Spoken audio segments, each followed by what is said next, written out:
had a wonderful week. Let us prepare our hearts for worship and kind of center ourselves. I know that we all kind of have, we all come in with we all have weeks, and sometimes they're good, sometimes they're bad. But I know that this is just a short period in somebody's week. So let us prepare our hearts. Heavenly Father, you are so gracious to us, and we pray as we come into this space to meet with you that the concerns that we have, the anxieties that may be plaguing our heart, that we could just set them aside just for a little bit to spend time with you and to hear from you and to grow in you and to learn new things so that we can become different kinds of people. And in your name, amen. Announcements this morning. And first, I want to just give just say welcome to any visitors we have this morning. And if you have any kind of questions, we would love to kind of in our bulletin that you should receive when you came in. There's some kind of things about us and things that we believe, and so you can check out there and fill out a connection card if you want to stay in touch. Some of our announcements: we have a women's fellowship potluck here this morning after our worship gathering, like we do every first of the month. So hope to see you there. And then we have a couple save the dates.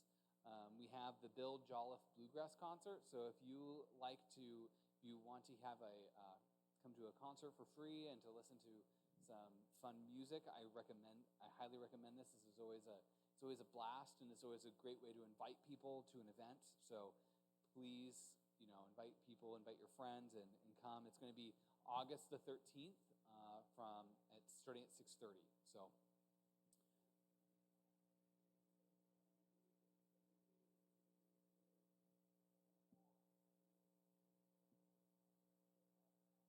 yeah.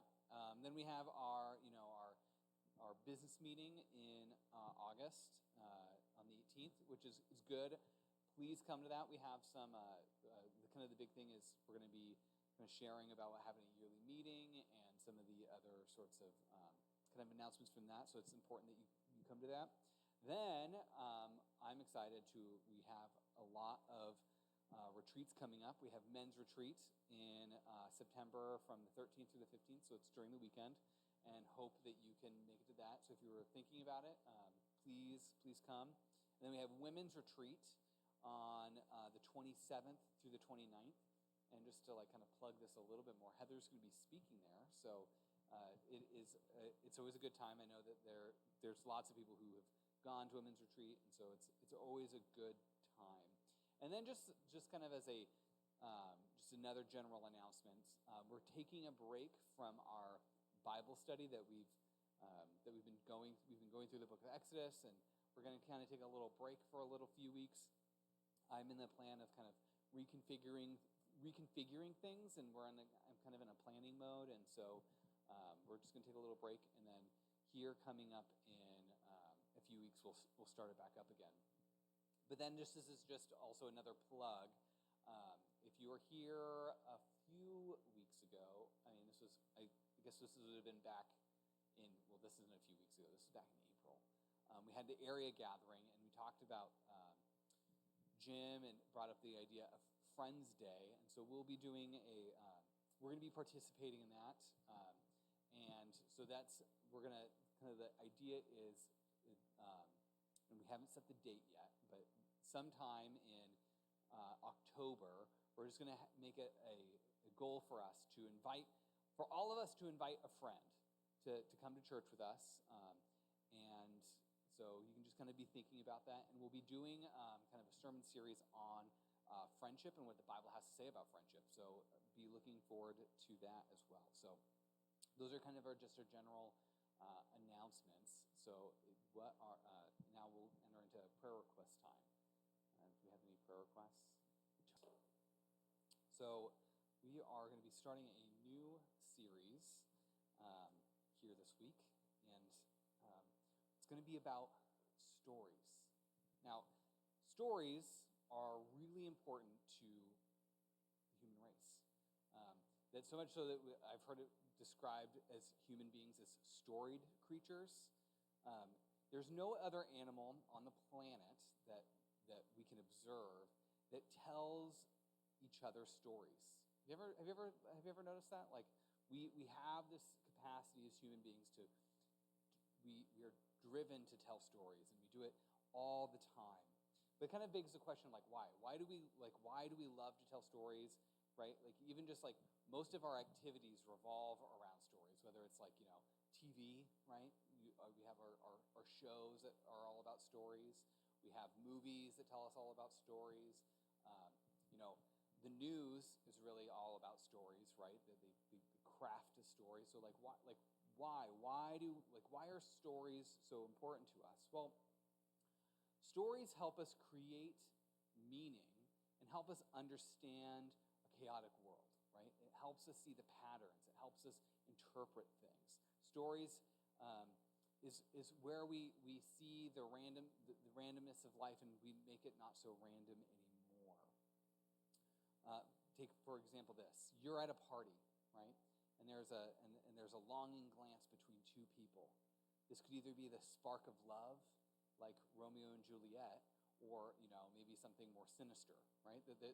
We look at that and we can interpret it. Stories shape the contours of our lives ultimately, so that we can make sense of them. This is really important because we can't just live in a world where nothing makes sense. But our stories, though, are often shaped by even larger stories.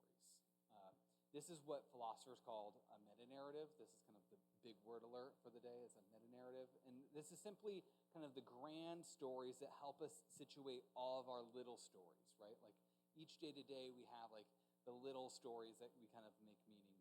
But then it sits into a bigger container. These stories help us make sense of things like history, purpose of humanity, maybe where are we going as a culture, or how do you make sense of evil? Kind of like life's big questions fit into what we would call a meta-narrative. It's the big stuff, right? How do you make sense of your life in the grander scheme of things? You following me here? I know I see some blank stares, but and now I say the meta-narrative, and you're like, what does that mean? These are the stories that help us lead us into understanding what true reality is about. Now, we have what's an example of this? We have lots of them. There are lots of meta-narratives that we live with.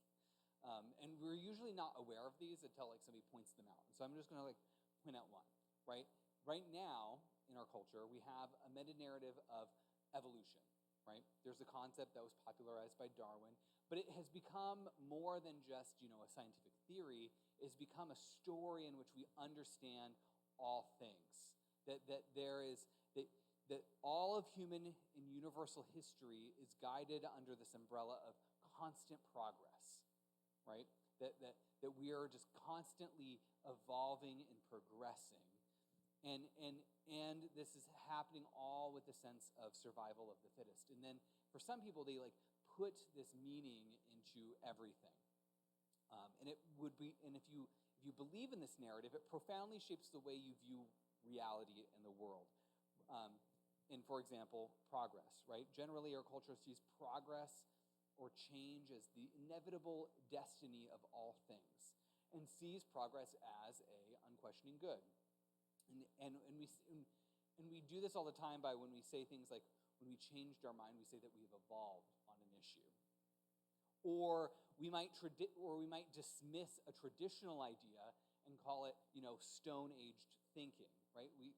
This is how kind of embedded this is in our kind of the way we think. And we might say that now we're superior because we've progressed from those old things. C.S. Lewis calls this chronological snobbery. And I love that idea. But there are a whole host of other meta-narratives. Yet, probably as Christians, the one that we are most familiar with would be the Bible.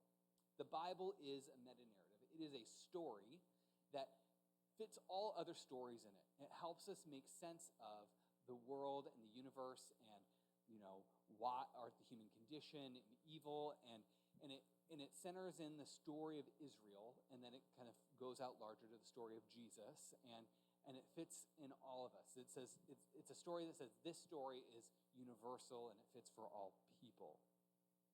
And this is the one that we're probably most familiar with in this context. And it's one of the reasons why I love the Bible so much, is that it's a container that can fit all things. And one of the other reasons why I love the Bible so much is just so full of stories. Unlike what might people think, if you open a Bible and read it, it's just chock full of stories. Yes, there are moments where it's like, we get to the law sections and the story grinds to a halt, but even those sections are sandwiched in a story. And so it shouldn't surprise us that Jesus, while a teacher, was a master storyteller. If you ever read the Gospels and read the Gospels, you'll find that Jesus tells a lot of stories as his teaching. He doesn't just go here I'm going to give you a philosophy talk, or here I'm going to give you, these are the 5 ways to improve your life. He does is he gives us little stories for us to ponder, and we call these stories the parables, right? These are some of Jesus' most famous teachings. And it's actually over 1/3 of all of the recorded teachings of Jesus that we have in the Bible. They're all these parables. 1/3, that's a significant amount, right? And if we're going to understand what Jesus taught and how he saw the world, we need to understand these parables. And for the next few weeks, as we kind of are transitioning, I thought it would be a good time just to to sit back and kind of reflect on some of the parables. I'm not going to go through all of them. That would take way too long.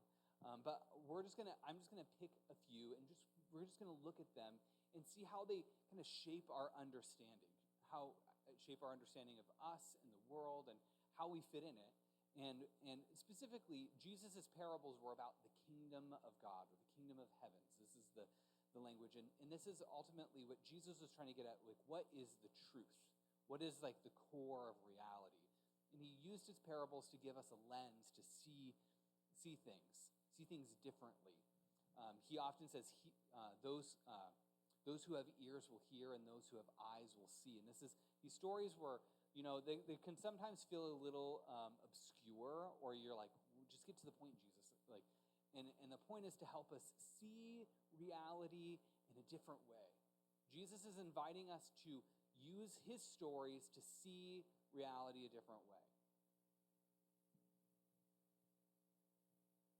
When people come to the parables, they often think of them as fables, and there's a difference. A fable is a short, pithy story that has a moral to teach us, similar to Aesop's fable, right? You have the lion and the mouse, right? Where you have the mouse takes the thorn out of the lion, and the lion doesn't retaliate, or they are treated like allegories, which every little detail matches to something else in the world, and then you have to just discern the thing. And historically, Christians have kind of gone in these ways, and while that's not totally false, it's not the big picture here, right? That there might be a moral to the story, but that's not the point isn't just to teach you a moral lesson. It's to and there might be allegorical connections, this thing represents this thing. Parables are something entirely different. So while they're primarily these stories are primarily given to influence and challenge the thinking of the audience and help people consider a different perspective on God, his reality, and our relationship to them, right? Because stories often help us see the truth of reality, but they it's like truth through the back door, right? Because we often how we see the world is through stories, and so this gives us a different lens. And parables can do the same today for the original audience as for us. They can give us a fresh perspective on God and the kingdom and our place in it, and challenge our thinking, but I think ultimately change the way we live. Because once we, have a new idea about something, it radically changes us. And rather than, confronting us on something, it giving us a new way to imagine the world, a new meta-narrative, a new way to understand and interpret what's going on in the world. And so this week, we are going to be looking at the parable of the wheat and the tares. So if you have your Bibles, please turn them to Matthew 13, and we'll be starting on verse 24.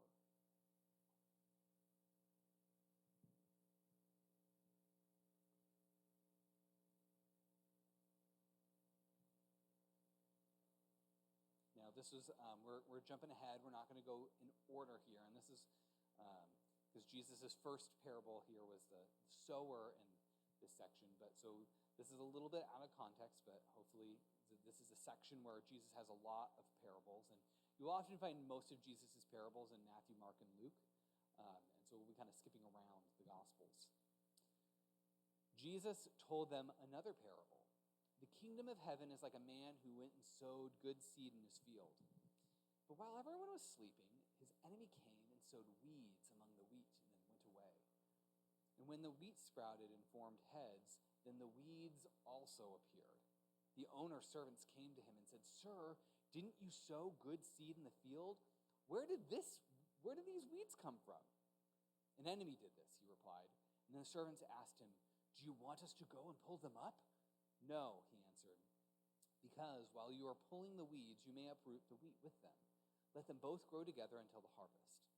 And at that time, I will tell the harvesters, first collect the weeds and tie them into bundles to be burned, and then gather the wheat and bring them into my barn." Now, a lot of people, when they read this parable, they think it might be about heaven and hell and coming judgment. While there's certainly aspects of judgment in this text, right? That it's about judging the wheat between the weeds. And you see at the end, the master will come and gather up the weeds and burn them and harvest the wheat. You do get this. You do get a sense here in this that in the end, evil is not going to be tolerated forever. A coming judgment is inevitable, and this should give us some comfort, especially if you're bothered by the problem of evil. I know a lot of people are. It helps us also recognize that spiritual evil exists in the world, and when we see evil, it's not a failure on God's part, but really the result of an enemy. However, I would argue that the main point really isn't about those things. While it certainly acknowledges those things, that's not the main focus of this parable. Now, you might be like, "Well, I thought that's what this parable is all about." So I want to kind of dive into this. Is what's really going on here? So you have a master who plows a field for wheat, sowed seed, and during the night, an enemy comes and sows tares or weeds. And now the servants come to the master with this concern: what are we supposed to do now? What are we supposed to do with the weeds? Do we go out and clear them or what? And you know what? This makes sense. Because how many of you like to garden? I know some of you do. I don't like gardening because I hate dealing with weeds. I know, and if you've ever had a garden, you know how weeds can really impact your final yield, right? That you want to decrease the pressure that the weeds bring so that you can have more of a harvest. And I have learned this the hard way. I mean, I know at our house we have this garden plot and for years we spent we're okay, we're going to do it this year. We're going to plant tomatoes and green beans and squash and potatoes, and it's going to be carrots and turnips, and we're going to do all these things, and it's going to be great. And then we spend hours getting the dirt ready, and we're okay, this year is going to be the year. And then we plant all the stuff, and then inevitably the next day, it feels like the weeds just come on so strong. And we have a particularly noxious weed called comfrey. Some people use it for homeopathic skin remedies, but it just chokes the life out of our garden, and it just comes back and it comes back, and it just keeps coming. So every year we would hoe and we would dig, and we'd be out there almost daily. And, it just chokes the life out of our garden. And so my response is, you see the weeds and you want to just go take care of them, right? And this is our culture, right? Like we have whole like industries dedicated to pesticides and herbicides to get rid of the toxic weeds in our, gardens. That like we have and the kind of the common wisdom is to go deal with the weeds right away. So you're like, what's striking to me here is that the master tells his servants to wait. It's kind of weird, right? Because you're like, aren't weeds bad? Shouldn't we get rid of the weeds? Shouldn't we get rid of the weeds, Jesus? No, but Jesus' response here of the master is that they need to wait. They need to be patient. And the point being is, thus they pull up the wheat along with the weeds.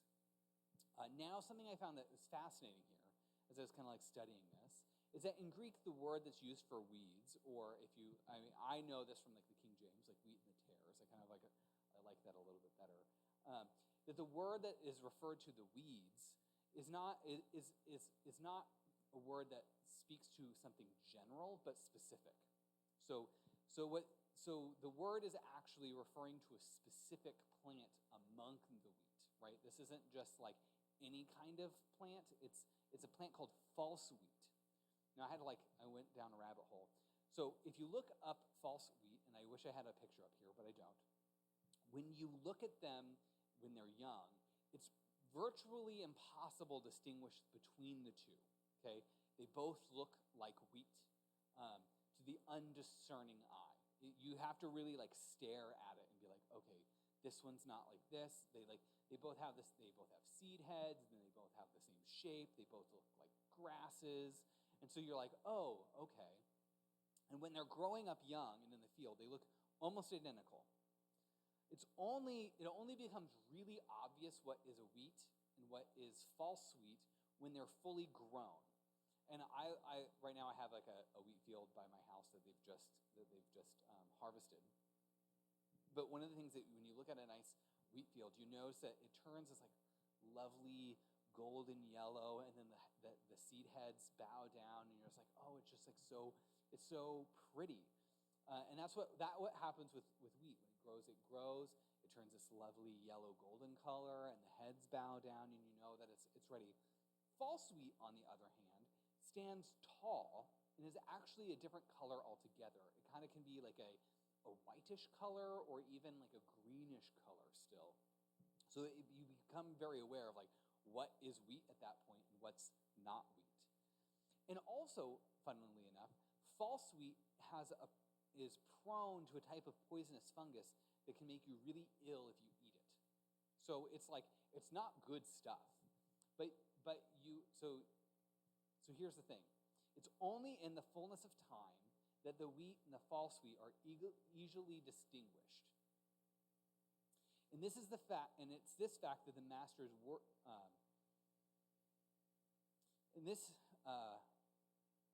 Hold on, I just lost my plate. And it's this fact, that it's only when they are fully grown can they be distinguished, that the master is worried about, because he has concern that his servants will have the inability to distinguish between the two, right? He's telling them to wait because he's worried that they might rip up the good stuff rather than the bad stuff. This is a parable about judgment, but the judgment is not the way we think of it. It's questioning the judgment of the servants.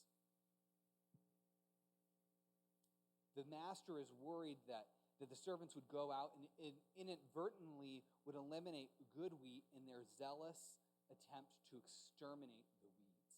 How many of us can feel that, right? How many of us, in our overzealousness trying to get rid of something bad, sometimes do we trample on something that's good? The servants are ultimately anxious about the weeds. But the master, on the other hand, has more concern for the wheat.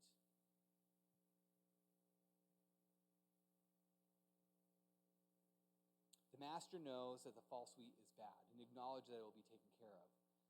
But the master is more concerned that more wheat isn't eliminated but preserved from the anxiety from his servants.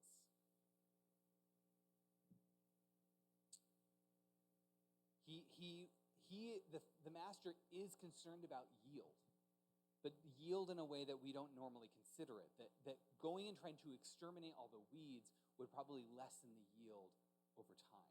Because the thing is, if you ever also look out in a wheat field, you have to densely sow a wheat field for it to grow properly, so that things don't fall over in you. So even in the attempt of going out into a field to get rid of the weeds, you would trample on all sorts of wheat to get there. So two different major concerns. The servants are worried about the weeds. The master's concerned about the weeds. So what does this mean for us? What does this reveal about God and his kingdom? Well, the meaning wasn't very obvious to Jesus' first disciples either. So after, Jesus gets done teaching the parables, the disciples are like, hey, Jesus, what was that all about? We don't know what you're talking about. And he's like, okay, I'm going to explain it to you. And so later on in Matthew 13, he says this to his disciples. He says that the master is the Son of Man, which was Jesus' common way of referring to himself. Jesus throughout the Gospels, the most way he referred to himself is the Son of Man. And so he identifies himself as the master who goes and sows the field, who's casting out the seed. And then the enemy who's sowing the false wheat is Satan, the devil. And the angels are the harvester. And the end of time is the harvest, when there will be the great separation between the two. So many people, if you read that, you're like, okay, this is about the end times.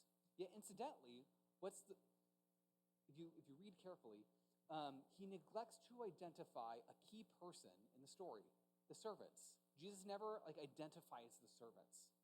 It's kind of that's strange. You'd be like, oh, they're a key part in the story. Who are the servants? Why is that? I think Jesus was pointing out to the disciples that in this thing, disciples, you're the servants who are anxious about the weeds, but I'm not. I'm concerned about other things. The servants were so anxious about the state of things. And so while on the surface it may seem a parable about the end times, I think if you sit with it long enough, you start seeing that Jesus is speaking to his disciples. You see that Jesus isn't so much giving them a lesson about, the end times, but rather is giving a lesson about the skewed judgments of his disciples, who are kind of in the in-between time when Jesus is sowing seeds and when he harvests. This is a parable about what do we do as disciples in anxious times, right? I think a lot of us are anxious when we look out into the world and we see evil, right? This is a common thing. As a pastor, I hear people kind of anxious about the spiritual condition of the world, and we see that there's enemies out there. We see that there are things that are less than perfect, and we get so anxious about it that we're like, Jesus are going to do anything about it. And you're like, okay, I'm going to step in and I'm going to pull out some weeds here. But Jesus is like, hold on, just wait a minute. This parable is for us as Christians. What do we do in the meantime when we find evil in our midst? And Jesus' response is a little counterintuitive. I think most of us would we don't want to wait. We want to deal with the problem. But I think Jesus is asking us to wait, because this is the key observation here, is that we are poor discerners of who really is wheat and who really is, false wheat. That in this in-between time, what looks like one thing and looks like another is hard to distinguish. And it's only in the fullness of time, in the fullness of human life, in the fullness of history, do we really have the perspective. And that Jesus is really questioning our perspective to really fully know what's in the hearts of somebody, if somebody is truly a weed or if they're a wheat. We often accuse God of not really caring much about evil, but Jesus flips the narrative and turns it on his head and asks us, do we really care enough about the potential people who might grow in Christ, and do we trust God to sort it out in the end? Or are we so arrogant to believe that we have all the facts to discern who truly loves the Lord or not? Like that, like, are we so arrogant enough to be like, I have all the facts to judge between one person and another, and I'm going to take care of it? Jesus trusts his Father will sort out evil when the time comes.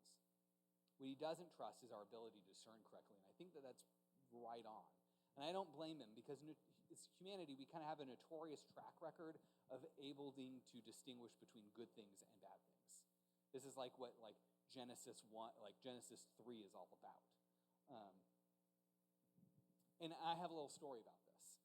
So something about me is I really like birthdays. I really like to celebrate my birthday. I know it's a little childish. I'm a grown man who likes to celebrate his birthday, and I know it's kind of weird, but I do enjoy having a birthday party. Well, and my friends who know me well know this, and so they kind of go out their way to amuse me as a way to love me. Well, one year in college, I had a kind of a milestone birthday. I was turning 21, and I was wanting to do something special, but because I went to Bible college, I couldn't go out and drink, so I was okay, I want to do something. I want to do something to mark this.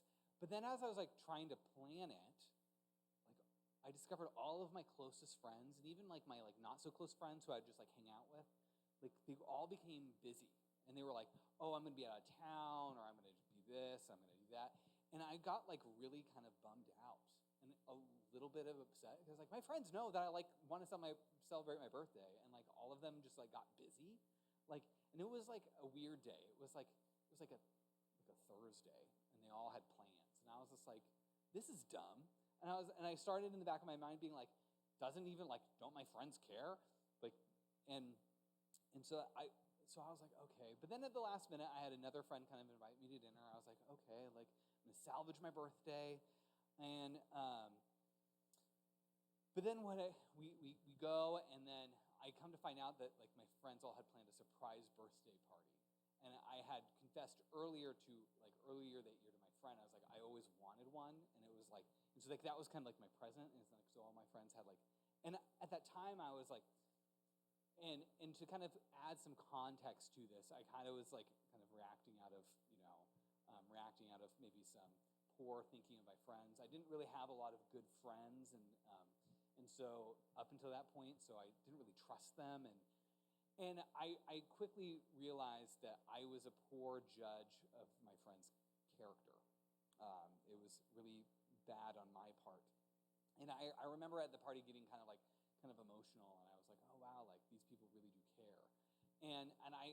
But it was also a lesson to me of how much I don't know, and how I judged the character of my friends on information that I did not have, and I assumed that they didn't care for me as much as they actually did. We can, and what is why am I bringing this up? We can so quickly come to judge one another based off of various aspects of behavior, and then assume and place moral judgment on other people when we may not know the full extent of things. We might not know their motives. We don't even might know the plan, right? My friends were being distant because they were planning this thing, but I had just assumed that they didn't care about me. How many of us do this? We do this all the time, right? Maybe I do this all the time. I confess that I judge people all the time. And I think this is just generally true for most human beings. It's something that I'm working on. But we're so quick to give value to things and think things of other people. And I think that we do this in our marriages, right? Your spouse does something, you're oh, they didn't unload the dishwasher. We've talked about this all the time. They're probably doing this to spite me. But that's but there might be a different reason. Oh wait, I got busy because I was doing something for you. Or, my sister didn't call me back. She probably thought this about me. And then we make all these judgments all the time. This is just what we do as humans. But worse than the judgment itself is what it leads to. This is, I think, important. It leads to contempt and condemnation. especially of our brothers and sisters in Christ and other people. Leading us to condemn other people quickly before we know the entirety of the story, before we have all the facts.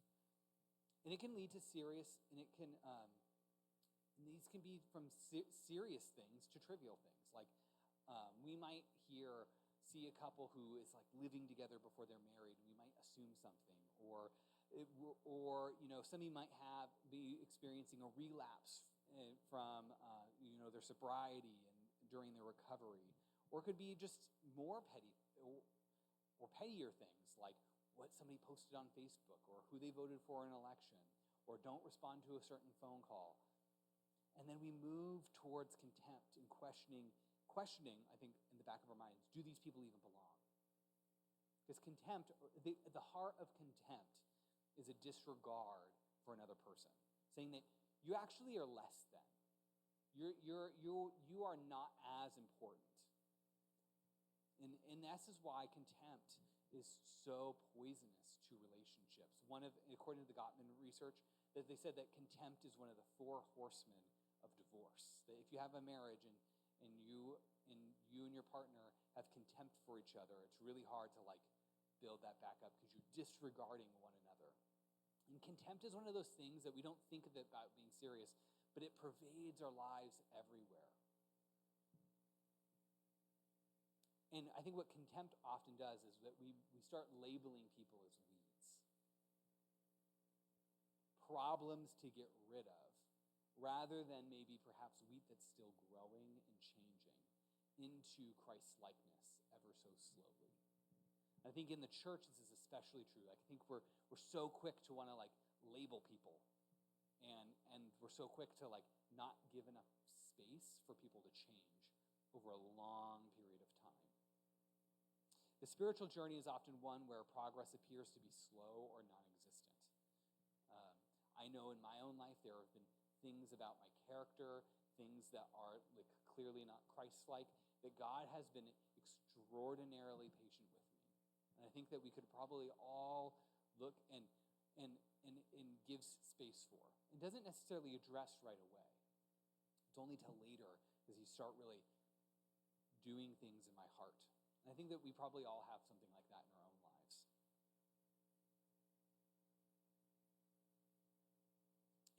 But what's hard is when we're in our own perspective, it's easy to sit with that. But when other people do it, then it's just no holds bar. I'm gonna judge you. I'm gonna condemn you. You're not up to snuff. And in our zealousness to get everyone to a certain stage, we fail to extend the same level of grace for people. We trample on them. We disregard them. And I think what's tragic is people often will fall into despair, or they might leave. They might walk away from God, which is a greater evil than just being patient and generous. Dallas Willard, in his reflection on the Sermon on the Mount, observed this once.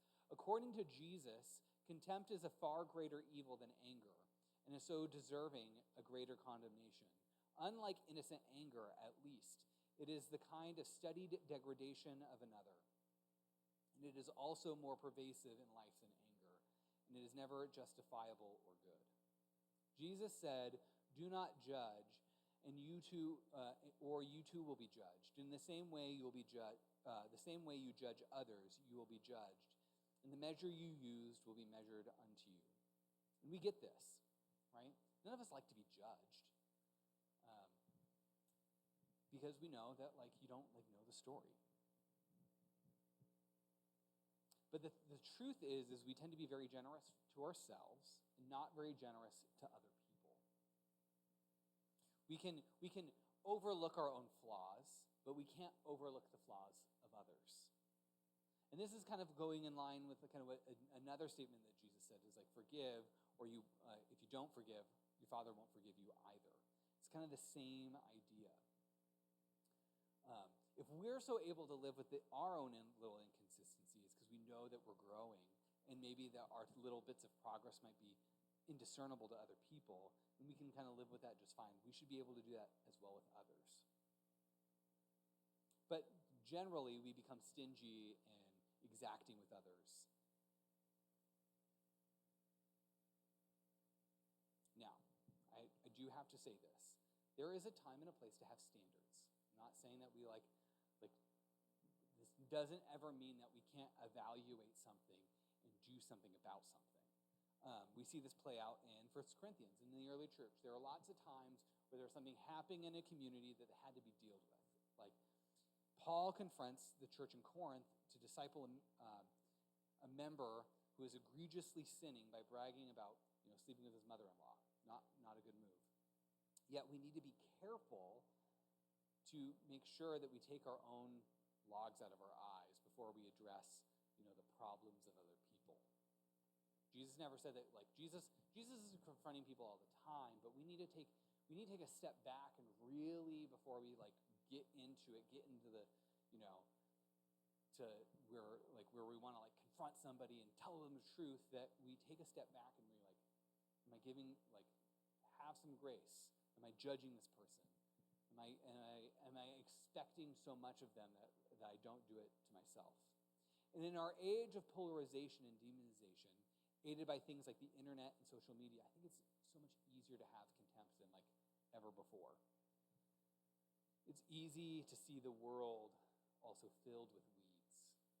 We have so much information, we see all the problems, and I think it can make us very anxious. It can make us a very anxious community, anxious people. And Jesus' antidote for our anxiety is in this parable. He wants us to see that it's not our role to deal with the weeds, but to serve the master who's spreading seeds of grace into the world. That's our job. The servants are helping the master sow the seeds. And that's what his disciples do, right? He tells the disciples to go and do what he did. He sends them off 2 by 2 to tell them about the kingdom, to declare Jesus.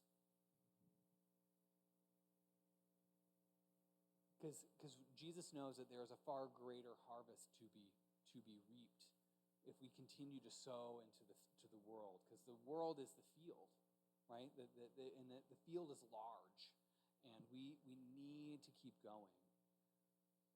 So we can let go of our anxiety about judgment and give it to God, right? We can give that anxiety to God, because we know that ultimately He is the one who has the most perspective. He is the one who can discern between what is good and what's bad. And rather, we can work on our own spiritual development, and then keep on doing what Jesus did. Tell them about the gospel.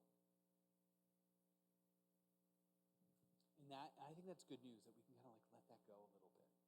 And I think that this is Jesus' response to the problem of evil, isn't to let's try to eradicate it, but know that it's there, acknowledge that it's there, but to keep on doing the good works of the gospel and trusting in God and becoming people who are not judgmental and full of contempt and condemnation. Let us pray.